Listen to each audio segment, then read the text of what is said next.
প্ৰতিটো ঋতুৱে মোক দি যায় জীৱনৰ আশীৰ্বাদ।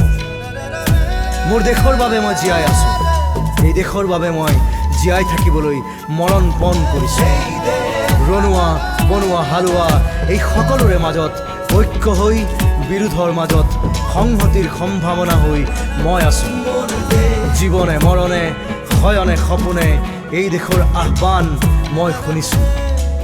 শত্ৰু মিত্ৰ সকলোকে মই চিনিছোঁ, সিহঁতৰ অন্তৰ মই বিশ্বাসেৰে জিনিছোঁ। শান্তিৰ চৰাইজুৰিক আজৰি ভৰাই দিছোঁ, ভঁৰালৰ এমুঠি ধান, পৰাণৰ একোটি গান। আৰুতো মোৰ একো নাই, মোৰ দেশ মোৰ কল্লোলিত সপোনৰ উত্তাল তৰংগই মোক লৈ যায় গভীৰৰ পৰা গভীৰতলৈ, আদৰ্শৰ কঠিন পৰ্বতমূললৈ। এই দেশ